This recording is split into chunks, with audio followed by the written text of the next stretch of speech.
más de 17 años de experiencia en Nicaragua, hoy estamos en Costa Rica impulsando el desarrollo de la economía nacional mediante préstamos para las pequeñas y medianas empresas. Mi Crédito, crecemos juntos.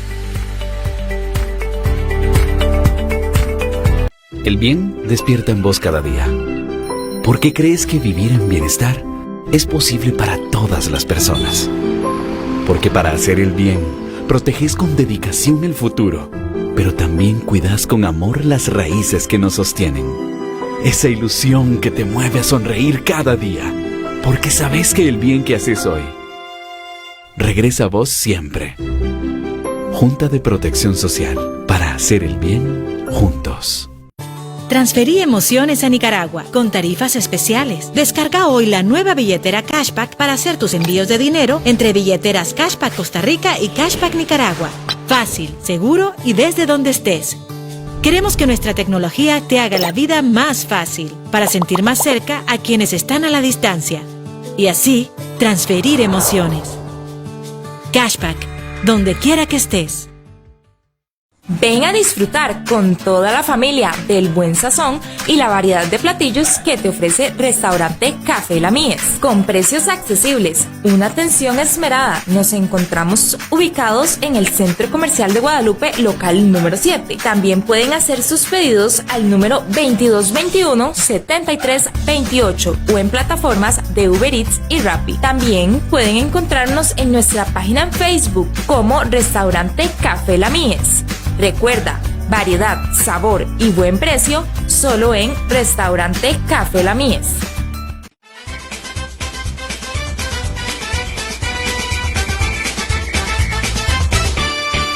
Un programa de fútbol hecho con pasión.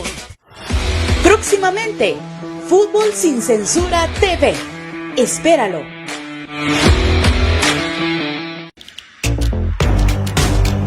Estás viendo Ticavisión, el canal joven de Costa Rica.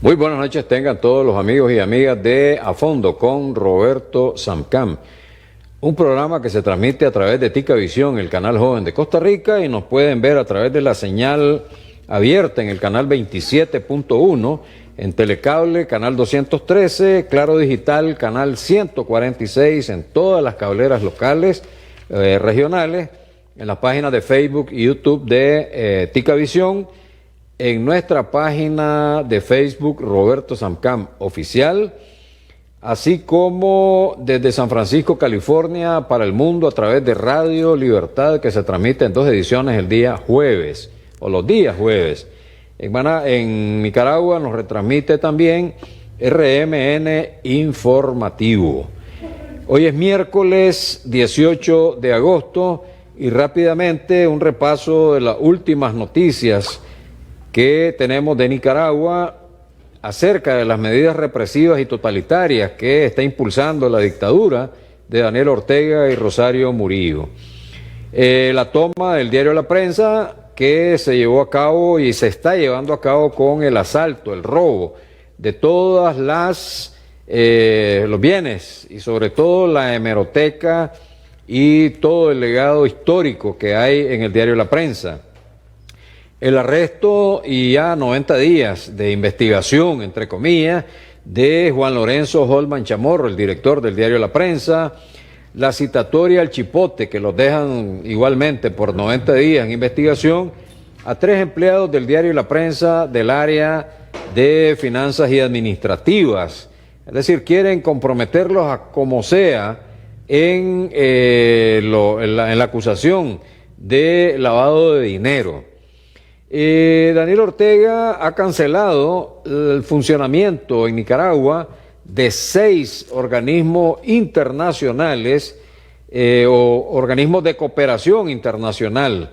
Estamos hablando del IRI, del NDI de los Estados Unidos, así como la Fundación Manos que Ayudan, Helping Hand, también de los Estados Unidos, la Fundación Oxfam Intermón España, la Fundación Oxfam Ibis Dinamarca, la Fundación Diaconia de Suecia. Es decir, con esto sumarían 40 organizaciones no gubernamentales que han sido canceladas sus personerías jurídicas. A estas últimas 6 les están dando 72 horas para que ejecuten todos sus bienes. Finalmente, Ortega y Rosario Murillo en el aniversario de la Fuerza Naval han acusado de manera sistemática y muy seriamente a líderes religiosos nicaragüenses en una escalada de amenazas que presagia nuevos encarcelamientos para este sector. Vamos a ver si el pueblo nicaragüense se va a quedar con las manos cruzadas o si Ortega y Rosario Murillo van a decidir traspasar esa gruesa y visible línea roja que ya la ha cruzado en innumerables ocasiones, tanto en los años 80, en los 90, como en la década de los 2000, cuando asesinaron al padre Marlon Pupiro, que el día 22 cumpliría un aniversario más de su asesinato. Bien, la noche de hoy tenemos en nuestro programa como invitado especial a Amaro Ruiz Alemán, presidente de Fundación del Río, que también es una de las 40 organizaciones no gubernamentales que fueron confiscadas canceladas su personería jurídica y confiscados sus bienes y activos por parte de la dictadura de Daniel Ortega y Rosario Murillo. Amaro Ruiz Alemán es un ambientalista muy reconocido en Nicaragua. Buenas noches, Amaro, muy agradecido de que estés con nosotros. Muchas gracias, Roberto, muchas gracias a los que nos ven a través de A Fondo. Gracias por invitarme a tu programa. Amaro, hay algo que desde hace algunos años y sobre todo a raíz del regreso al poder de Daniel Ortega, se ha visto con suma preocupación y es el despalde, la depredación de un área protegida, de una reserva de la biosfera. Estamos hablando de Bozaguas. ¿Qué podés, plantearnos o hablarnos sobre este caso que es una desgracia para el país?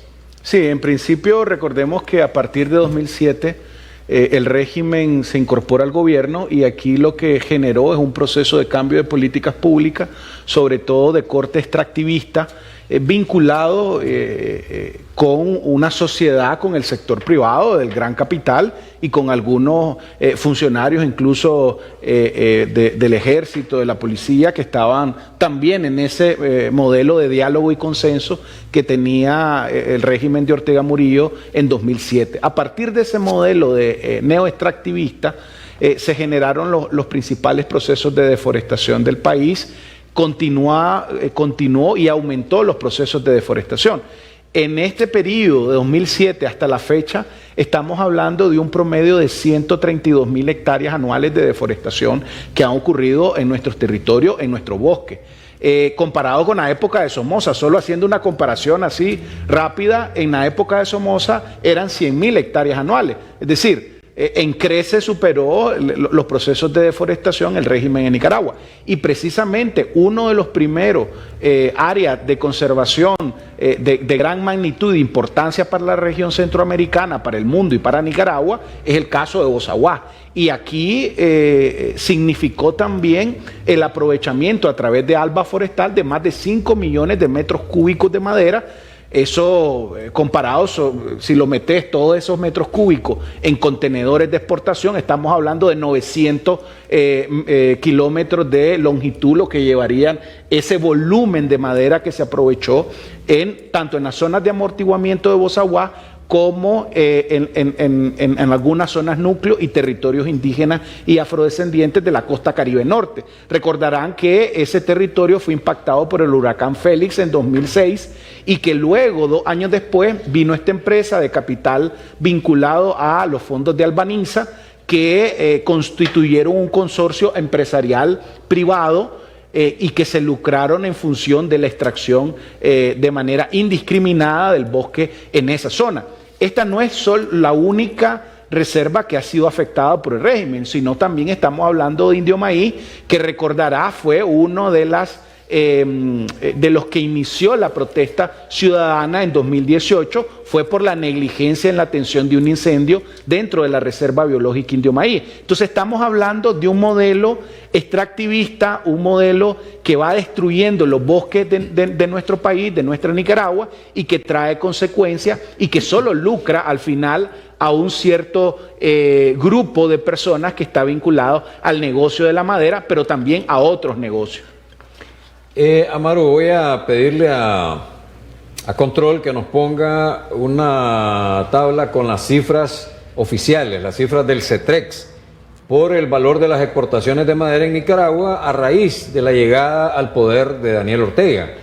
Estamos hablando que del 2007 al 2009 las exportaciones oficiales, ¿verdad? Estamos hablando oficiales, exportaciones oficiales, legales, que pagan impuestos, etcétera, 2.3 millones de dólares en esos 3 años. En el 2010 aumenta a 7 millones de dólares. Del 2011 al 2013, 11 millones de dólares y ya a partir del 2014, 16 millones de dólares. Se maneja que ha sobrepasado ya la cifra de 20 millones de dólares de las exportaciones. ¿Qué empresas, te pregunto, son las que han sido beneficiadas con este alto volumen de exportaciones de madera que, como te digo, son oficiales, o sea, lo que se va legal, no estoy metiendo lo que sale ilegal? En principio, una de las grandes empresas que monopolizó el tema de la transformación de primera, segunda y tercera transformación de la madera fue Alba Forestal. Recordemos que esta se instaló con fondos venezolanos en la zona del Caribe Norte de Nicaragua y a partir de ahí empezó a aprovechar madera que había quedado en pie, no la madera tumbada del huracán, porque muchas de ellas se pudrió luego de 2 años del proceso de huracán que se impactó en esa zona, y empezó a extenderse a otra zona. Incluso se extendió a ecosistemas de pino. Entonces vos tenés Alba Forestal como el gran monopolizador de la industria extractiva de la madera, y luego tenés todo el sector privado que estaba dentro de la Cámara de Reforestadores de Nicaragua, la CONFOR, que compraban la madera procedente de ese proceso de extracción.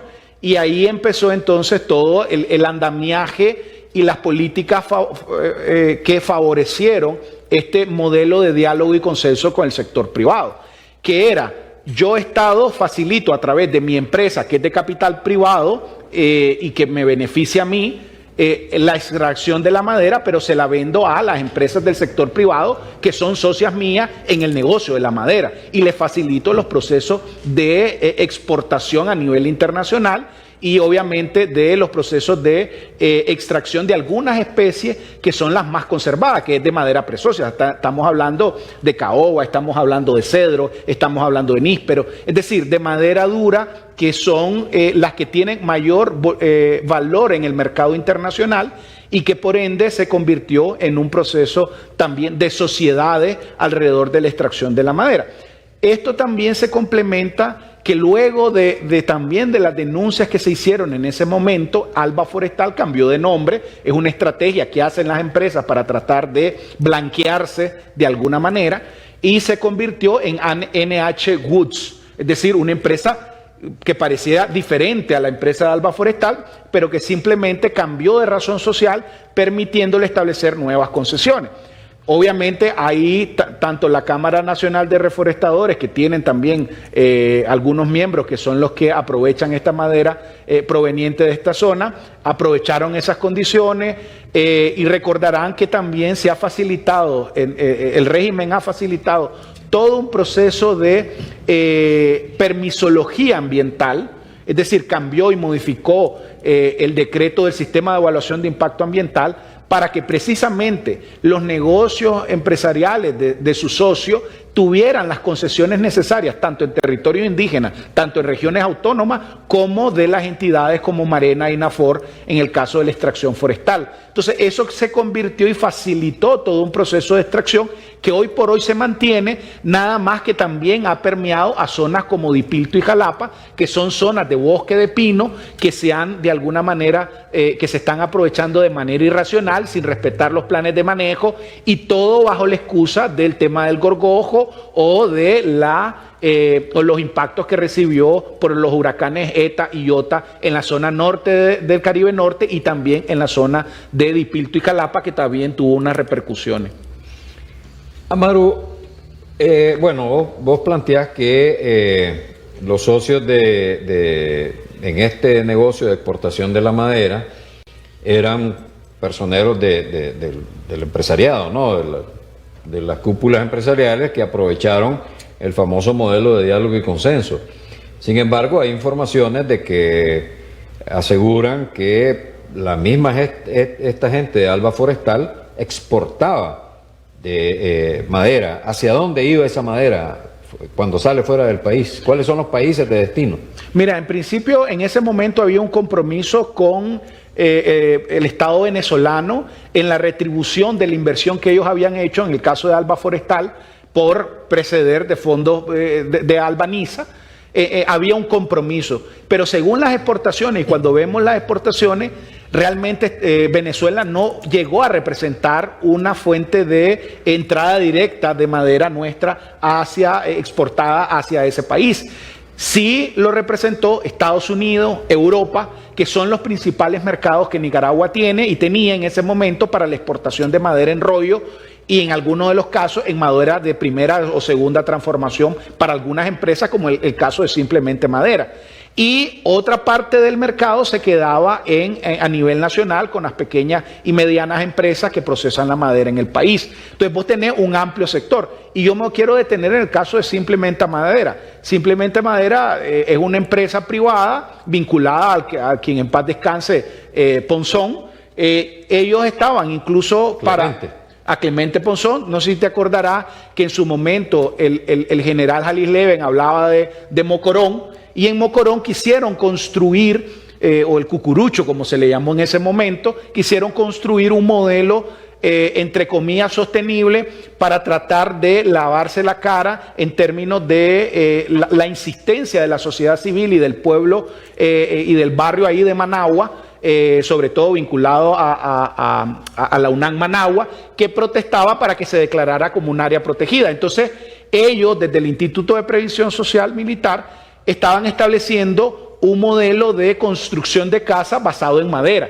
Y precisamente la madera que estaban queriendo negociar es la que Simplemente Madera compró a Alba Forestal, que venía procedente de la madera huracaneada, y con esa madera quería implementar ese modelo, entre comillas, sostenible para la construcción de la urbanización que pensaban hacer en la zona del Cerro Mocorón, que lastimosamente el ejército de Nicaragua obvió todas las condiciones y las propuestas ambientales que surgieron en su momento y no fue declarado como una zona de recarga de agua ni una zona de protección de la cuenca sur de Managua. Recordaremos que el Cerro Mocorón se encontraba precisamente en esa área, sino más bien se convirtió en un centro de construcción de vivienda en este momento. Entonces, ese vínculo y esas conexiones siempre hubieron esas influencias, y lamentamos que siga sucediendo en el país, sobre todo de cara al saqueo de los bienes y servicios ambientales que tenemos. Amaro, el negocio de la madera se ha constituido en una mafia que viene desde la época de Somoza, pues esto no es nuevo. Y hay modus operandi que sí se mantienen. La compra de grandes extensiones a comunidades indígenas, meterse con los, las autoridades municipales o de la costa Caribe, la región norte, la región sur, digamos, trabajar el tema del desarrollo ganadero, que lo vamos a ver posteriormente, despale, sacan la madera, queman, siembran pasto, etcétera, etcétera. Hay un estudio que elaboró Cinco, se llama Memoria Forestal.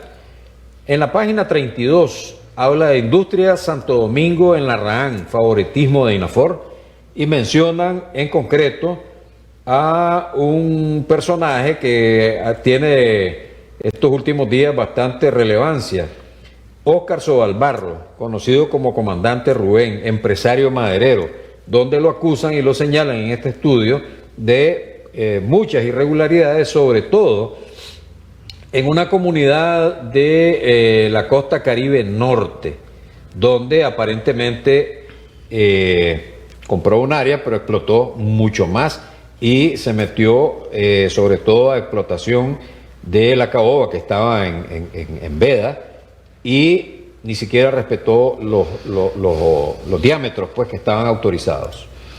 Sí, mira, el modus operandi realmente se mantiene, es el mismo. Las empresas lo que hacen es que identifican dónde existe madera de bosque natural. A partir de ahí establecen una serie de concesiones, piden los permisos, en algunos de los casos a INAFOR.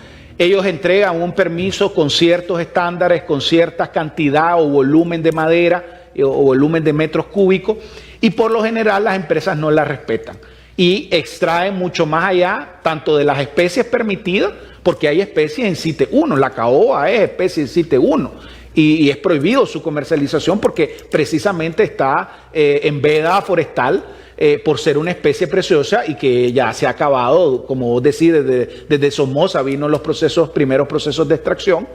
Y entonces después de eso, si ellos se pasan, no pasa nada, pagan la multa y puede salir su madera hacia el exterior. Y muchas de esas concesiones son concesiones políticas. Es decir, si vos sos una empresa donde tu directivo es parte del Frente Sandinista dentro de tu localidad, pues obviamente vas a tener todos los permisos. Si sos una empresa vinculada a un miembro azul y blanco, te van a negar todos los permisos.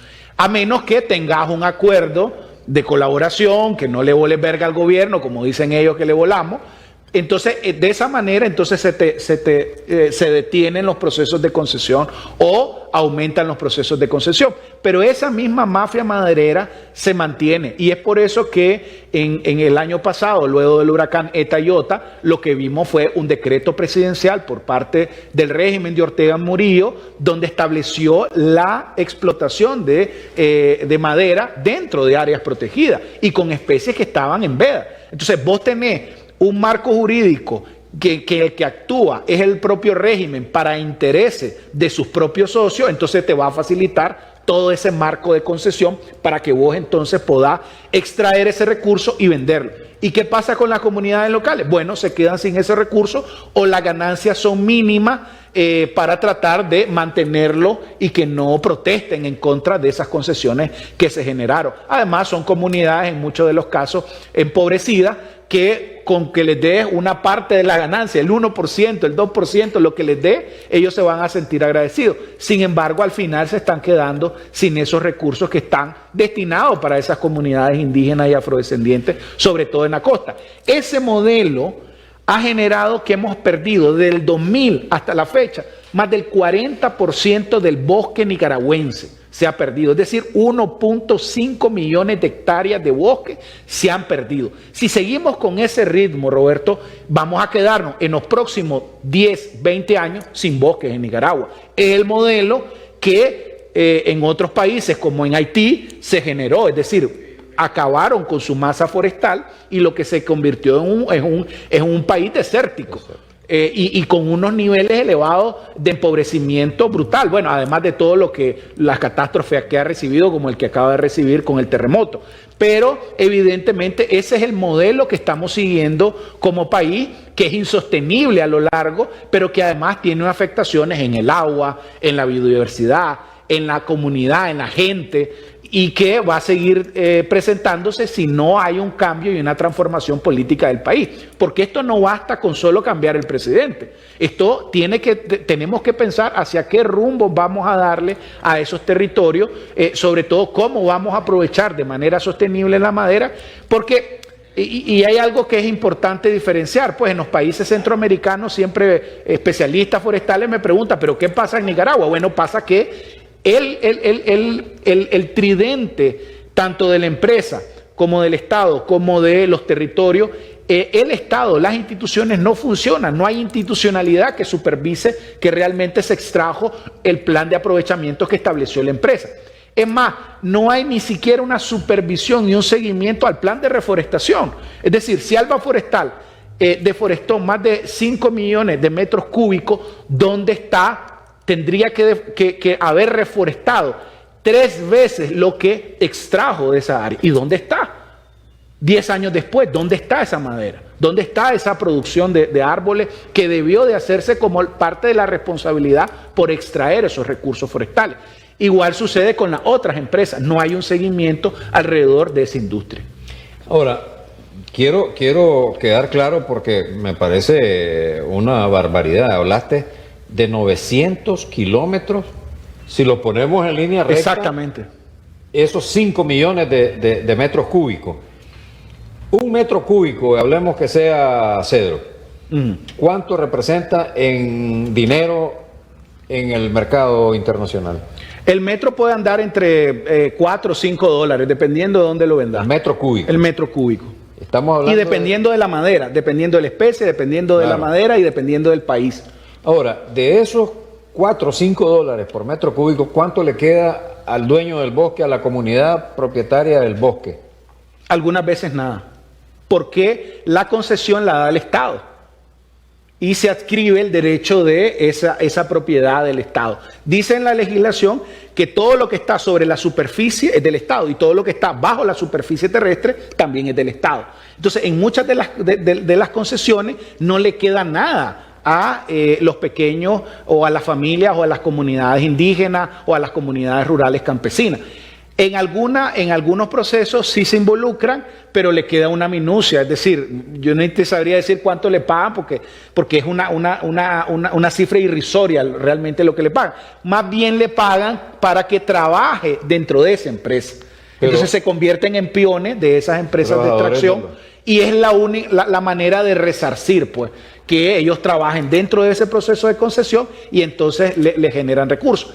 En el caso de algunas comunidades indígenas que han protestado alrededor de eso, sí ellos establecen algunos cánones de aprovechamiento. Es decir, si vos vas a aprovechar esa área, ellos te establecen un impuesto de la comunidad. Pero siempre, obviamente, es irrisorio comparado a las ganancias que tienen.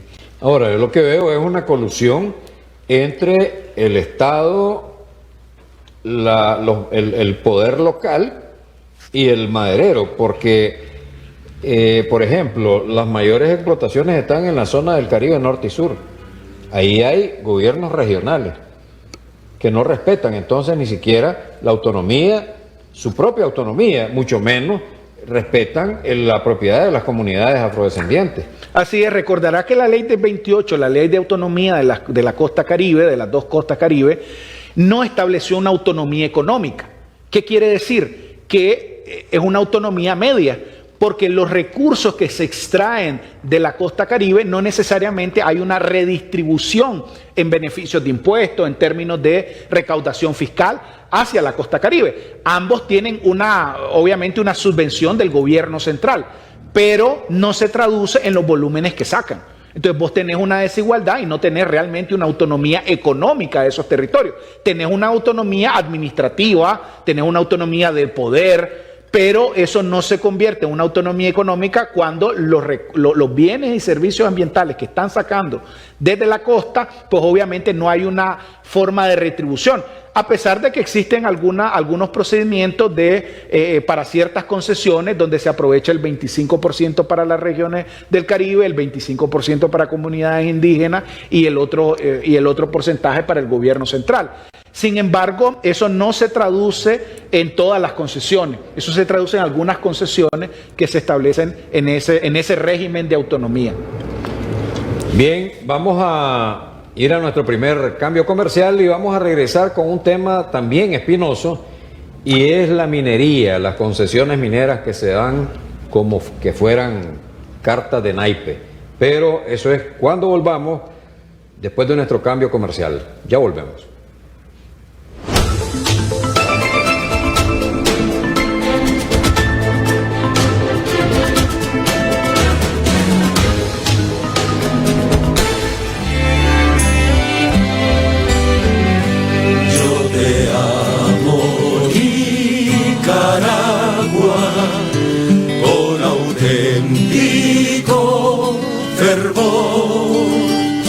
Y este amor viene creciendo.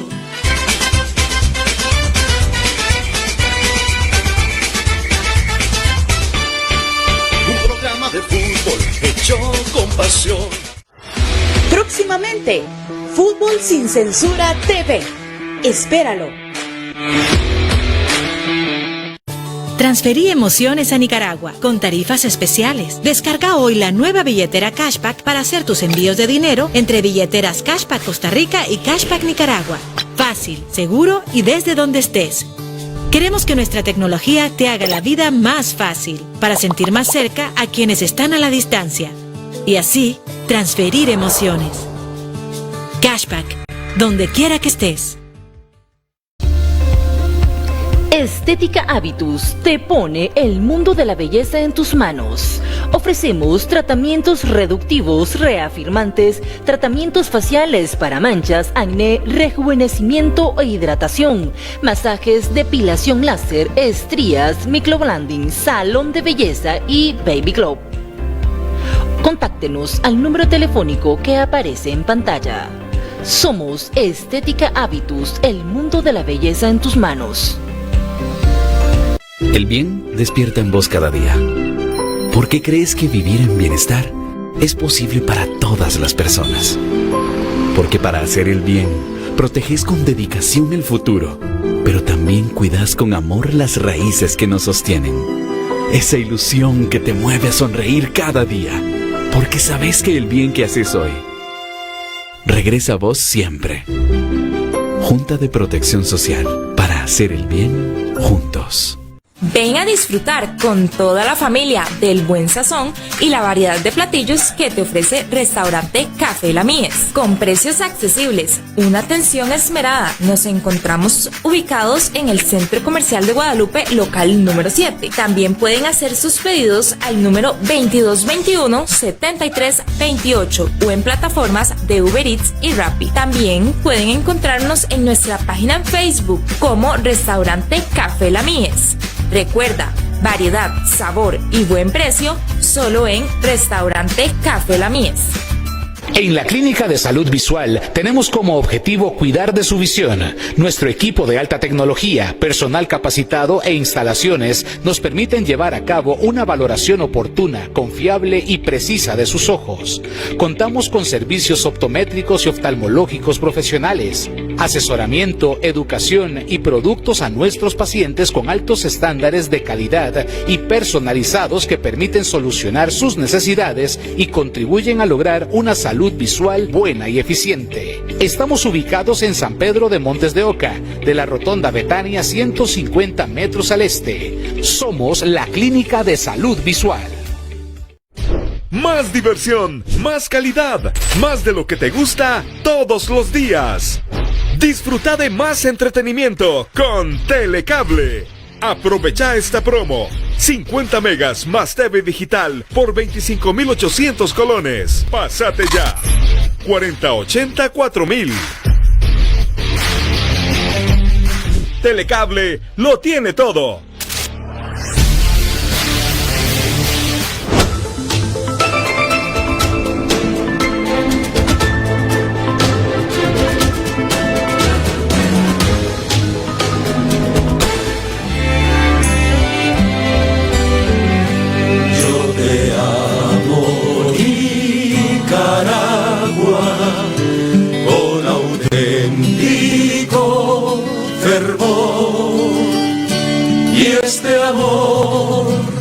viene creciendo. Gracias por continuar con A Fondo con Roberto Samcam. Estamos con Amaru Ruiz Alemán, presidente de Fundación del Río, confiscada y cancelada su personería jurídica por la dictadura de los Ortega Murillo. Vamos a ver el tema de la minería y las concesiones mineras, pero antes me gustaría introducir este tema con un estudio que preparó una empresa consultora que se llama Spectre. El documento en inglés es Trafficking of Mineral Concession, a criminal conspiracy to defraud Nicaragua of her gold wealth. Es decir, el tráfico de concesiones mineras, una criminal conspiración para defraudar a Nicaragua de el oro. Del estudio de la siguiente lámina de To Defraud the Nation, menciona a una empresa canadiense, B2Gold, conocida muy ampliamente en Nicaragua. Y entonces dice, puede estar subestimando la producción por un factor de 3 o 4 veces. Esto dice, ¿cómo lo monitorea el MEM? Si las concesiones se venden por sobornos y comisiones ilegales, ¿cómo podemos confiar en que la contabilidad es transparente? Durante años, la producción en la libertad de B2Gold se ha reportado en sus documentos aproximadamente $800,000 por día, pero nuestra recopilación de inteligencia informa constantemente que están produciendo 1.2 millones de dólares. Podemos suponer, dicen ellos, pero no probar, que los $400,000 diarios de diferencia se está distribuyendo en todo el FSLN, pero especialmente en la cúspide de la organización. En la siguiente lámina habla de que es necesario señalar 3 puntos críticos. 1. La riqueza ilícita que extrae el FSLN de los campos de oro empequeñece en todas las demás fuentes de injerto. Esto es una traducción muy literal de Google, incluida la estafa del combustible durante los años de Chávez. 2. Lo que es más importante, estos fondos constituyen hoy la mayor fuente de ingresos de fondos líquidos que probablemente ya se encuentran en bancos internacionales y por lo tanto disponibles para financiar compras de armas pesadas e incluso sueldos mercenarios por la violenta represión creciente. Y 3. Ya que los paramilitares se han apoderado de la mina cerrada B2Gold en la libertad y reabrió su producción, el oro ahora es probablemente fundamental para la financiación del país y la represión también. Amaru, ¿qué te parece ese estudio que hace esta empresa consultora? No, en principio es preocupante las alertas que resalta sobre el proceso poco transparente que existe entre la sociedad las sociedades industriales mineras y la venia del régimen. Lo que nosotros hemos visto con los datos oficiales es que precisamente ha crecido de 83 concesiones mineras que tenía en 2007 en Nicaragua a más de 174 concesiones mineras hoy por hoy. Así el 100%. El 100% ha crecido. Es decir, de eso no hay duda, que se ha convertido en uno de los principales rubros de exportación del país. Estamos hablando de que esa industria exporta 227 millones de dólares a los principales mercados como Estados Unidos o el Reino Unido o incluso Colombia, que son de los inversores extranjeros que está promoviendo y fomentando la extracción de minería. Igual los canadienses, es decir, los canadienses, aunque vendieron B2Gold a Calibre Mining, que es una empresa vinculada a capital del Reino Unido, pues obviamente todavía siguen teniendo una parte porcentual de ese rédito en la industria minera. Entonces, estamos hablando de una industria grande, estamos hablando también de áreas de concesiones que están dentro de áreas protegidas, áreas que están de concesiones que están dentro de territorios indígenas, áreas de concesiones que están afectando algunos ríos, alguna fuente hídrica por la utilización industrial de algunos, del mal manejo en algunos de los casos de cianuro, de mercurio, que son las actividades que se utilizan para la transformación del oro. Una pregunta para ubicar a todos nuestros televidentes. Geográficamente, ¿cómo está distribuido el tema de minería en Nicaragua?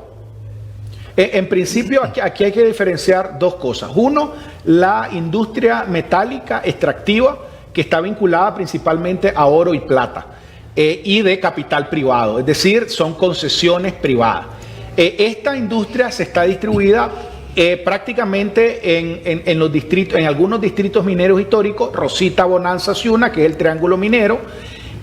Una nueva concesión se dio en el área donde históricamente trabajó Sandino, en el área de Las Segovias.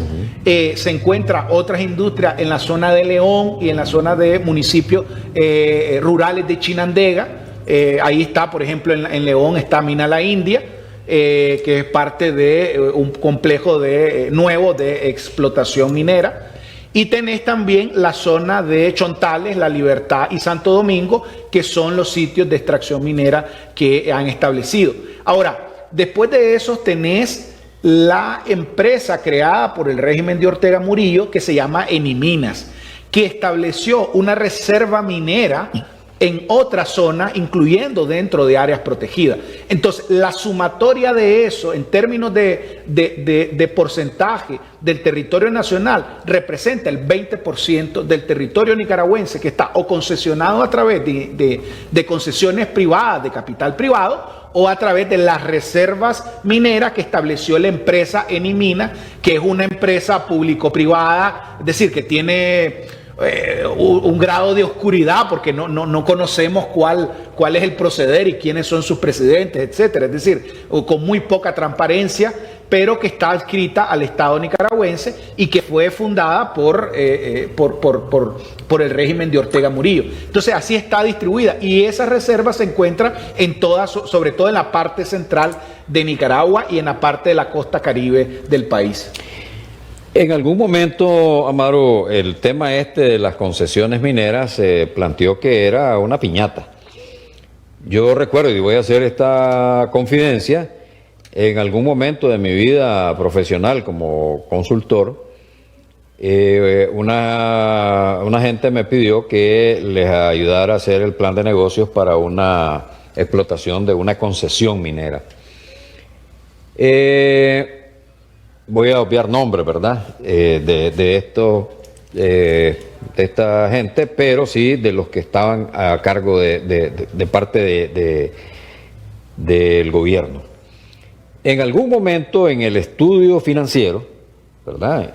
En el análisis financiero, aparece un rubro creo que era el 10 o 15%, que tenía un nombre muy sugestivo, pero que era la coima, lo que se le entregaba a los que estaban al frente de aprobar el estudio. Y estaban dos personajes. Uno, Álvaro Altodano Cantarero, general retirado, y otro general, Óscar Valladares. Después que lo habían corrido del ejército, que lo corrió Ortega, ¿verdad?, le dieron un trabajo en Eniminas, creo que se llamaba, o en el MEM, Ministerio de Energía y Minas, y era el que estaba a cargo de este trabajo de recibir los estudios y eso. Cuando yo pregunté que este 15% pues no me cuajaba en el estudio, la respuesta fue: eso es el 10% de Daniel, y el 5% se lo reparten los dos personajes o los que ellos decidan. Es decir, por eso el estudio del tráfico de concesiones mineras no me asusta, porque ya tenía alguna idea vivencial y directa de cómo operan esta gente. Sí, es lamentable en el sentido de que Nicaragua debería de establecer estándares de transparencia y de seguridad para los bienes que se aprovechan en el país, porque estamos hablando de los bienes del Estado. Y entonces si son bienes del Estado, si son bienes públicos, todo debe de estar de manera transparente y expuesto al escrutinio público. Pero eso en Nicaragua no existe. Hoy por hoy vos querés acceder a información pública y te la niegan o te la esconden o simplemente no existe. O está centralizada en algo, en algunas personas que funcionan en las instituciones del Estado. Volviendo un poco también a lo que significa el volumen de aprovechamiento o en términos de concesiones de área, en Nicaragua estamos hablando de que las concesiones privadas ocupan más de 100.000 kilómetros cuadrados y las reservas mineras establecidas por esta ley que creó Enimina, estamos hablando de 15.000 kilómetros cuadrados. Juntos suman más de 26.000 kilómetros cuadrados que están destinados a las concesiones mineras en Nicaragua. Esa área está afectando en al menos 20 áreas protegidas, es decir, se encuentra dentro de 20 áreas protegidas del país y está afectando al menos 62 recursos hídricos que están vinculadas dentro de esas concesiones y también existen al menos 95 de esas 174 concesiones están ubicadas en territorios indígenas y afrodescendientes. Por eso, con lo que sucedió recientemente, Roberto, con la zona de Bonancia, cuando la Policía Nacional, a través, por órdenes, me imagino, de la empresa minera, en este caso Calibre Mining, o de los vinculados o los que se vinculan, o los oficiales de mayor rango que se vinculan con estas empresas, ordenaron el saqueo de más de 110 familias en la zona de Bonanza, cuando todavía no existía un acuerdo alrededor de cuánto le iban a pagar por esas tierras que estaban en ese barrio y que fue denunciado públicamente, fue de conocimiento público, todo el proceso de saqueo que llevó a la familia Montenegro de esa zona a la cárcel incluso. Entonces ahí estamos viendo cómo tanto el Estado se configura con las empresas en función de desplazamiento de las poblaciones que habitan en esas comunidades rurales. Y por último, la otra cosa preocupante es el auge de la minería artesanal que va de forma descontrolada, que son los puntas de lanza en muchos de los casos para las empresas industriales para que luego les otorguen las concesiones, como es el caso de Río San Juan y del sureste de Nicaragua en la reserva de biosfera de Río San Juan. Nosotros desde nuestra organización hemos identificado más de 100 molinos de minería artesanal instalados en la zona de la reserva de biosfera Río San Juan, que según el mapa del Ministerio de Energía y Minas es una zona de restricción y de prohibición de la minería en esa zona. Sin embargo, esos 100 molinos siguen estando presentes y además hay una conexión y logramos investigar una conexión de esa minería artesanal, de esa pequeña minería, hacia La Libertad y hacia Santo Domingo, sobre todo vinculada a dos empresas. Una es Calibre Mining, con la cual le preguntamos sobre esa situación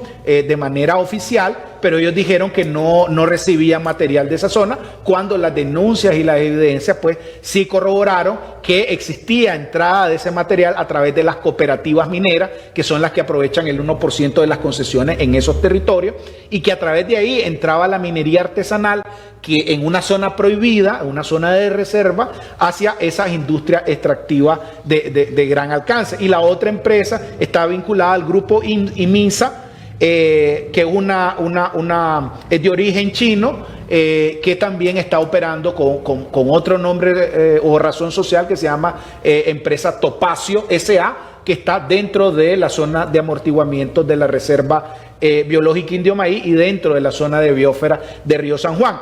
Y por último, logramos corroborar que existen al menos 3 sitios de extracción minera dentro de la zona núcleo de la Reserva Biológica Indio Maíz, con lo que ya tenemos un aumento del deterioro que no solo afecta a Nicaragua, sino que afecta a Costa Rica también, porque el boom de la minería se dio principalmente también en 2016, iniciando con la explotación de minería artesanal en la zona de Crucita, en la zona norte de Costa Rica, luego de que la Sala Cuarta paró un proceso de concesión de Industria Infinito Gold S.A., con un proceso que duró muchos años y que fue un proceso connotado en territorio costarricense. Eso provocó que muchos de los nicaragüenses de esos sectores mineros llegaran a extraer a esa zona y generó un boom minero en la zona del río San Juan que las autoridades y las instituciones no han detenido. Incluso recordarás que hubo un efecto de deslave, de desborde de un cerro donde quedaron soterradas varias familias, varias personas en esa pequeña minería, y que se decidió que se iba a cerrar esa minería y no se ha cerrado, continúan los procesos de extracción minera en el sureste del país. Antes de pasar al tercer tema que vamos a ver de todo este desastre al que nos tiene sometido la dictadura de Ortega Murillo, solo basta mencionar que en el estudio de esta empresa consultora habla de las proyecciones de las concesiones mineras y que le quedarían a la familia de los Ortega Murillo aproximadamente $1.000 millones.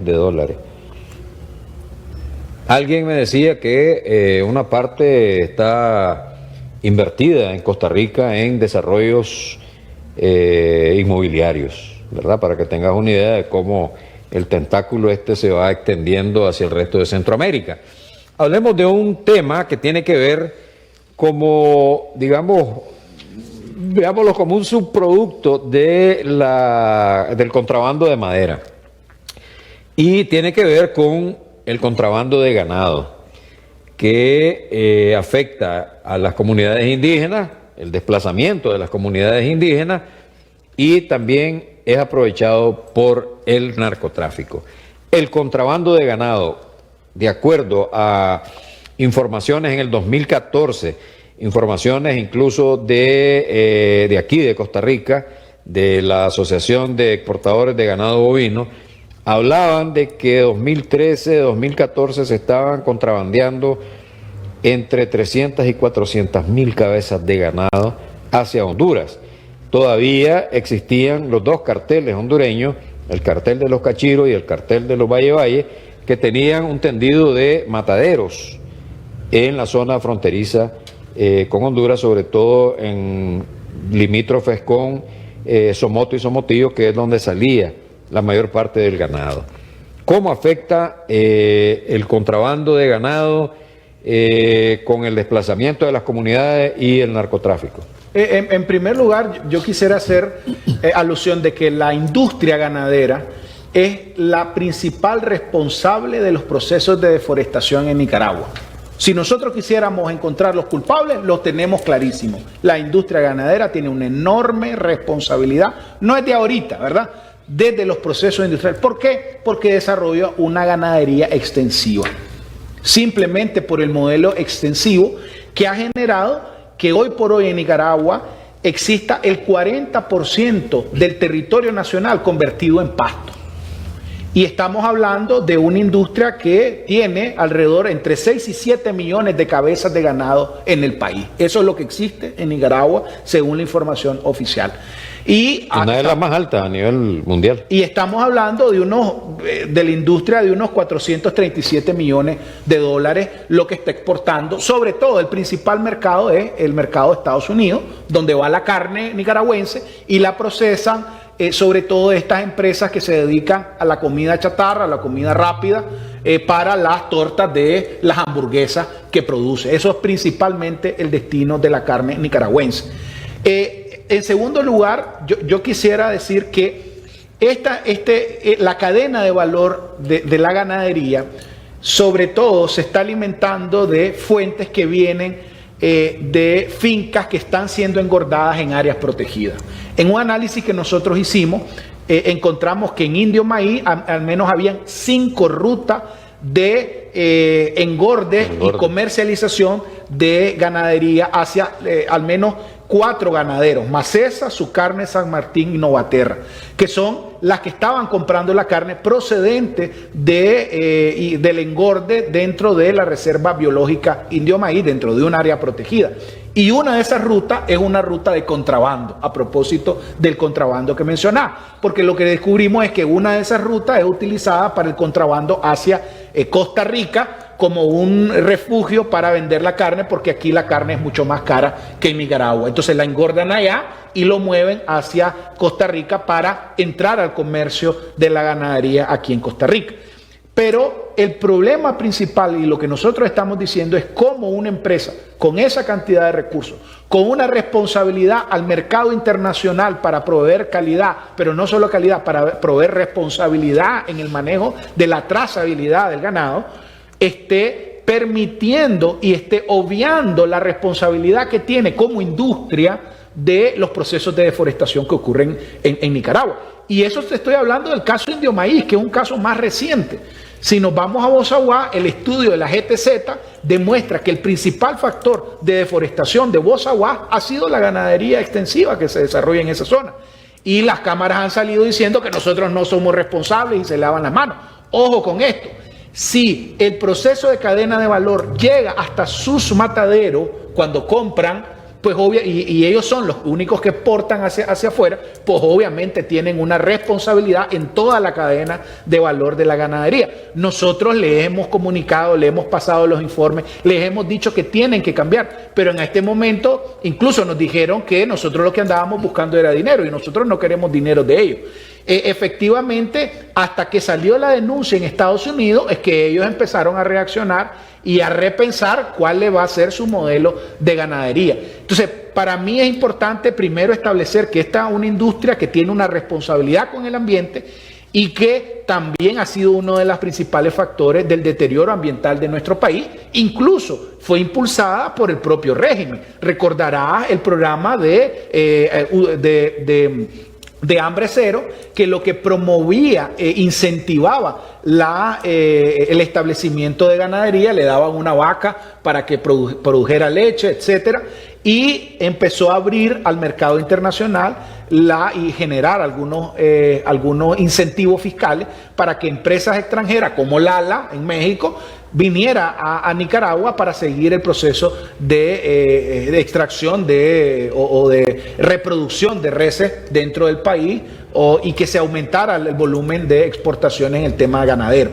En principio, ese es uno de los principales señalamientos que se le hace a la industria. Obviamente hay factores de contrabando de por medio. Sabemos que dentro de esas industrias también hay vinculados gente, nosotros no tenemos pruebas para hacerlo, pero se rumora, se dice, la población también, muchas de estas rutas están vinculadas a rutas del narcotráfico oficialmente investigadas, y obviamente eso genera todo un proceso de desconfianza alrededor de cómo están entrando esos capitales y de ese vínculo que podría existir. Bueno, Maru, desgraciadamente se nos ha ido el tiempo. Yo creo que ha sido bastante esclarecedor, muy buena tu información. Espero que toda la teleaudiencia esté sabida, esté claro de todos estos problemas, de todos estos azotes y estas lacras que se derivan desde la llegada del poder de Ortega. Porque como decía, el despale no es nuevo, viene de la época de Somoza, pero se ha incrementado increíblemente, ¿verdad?, a raíz del 2007. Bueno, quiero agradecerte tu participación y tus palabras finales, Amaru. Muchas gracias, Roberto, y todos los que nos han escuchado a través de A Fondo.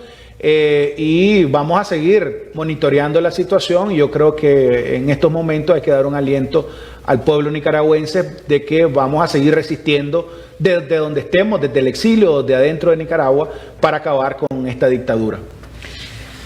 Muchísimas gracias, Amaru, y hemos llegado al final de A Fondo con Roberto Samcam. Los espero el próximo miércoles y con otro invitado, abordar temas de interés para la población nicaragüense. Nos vemos entonces la próxima semana y que todos tengan muy buenas noches. Gracias.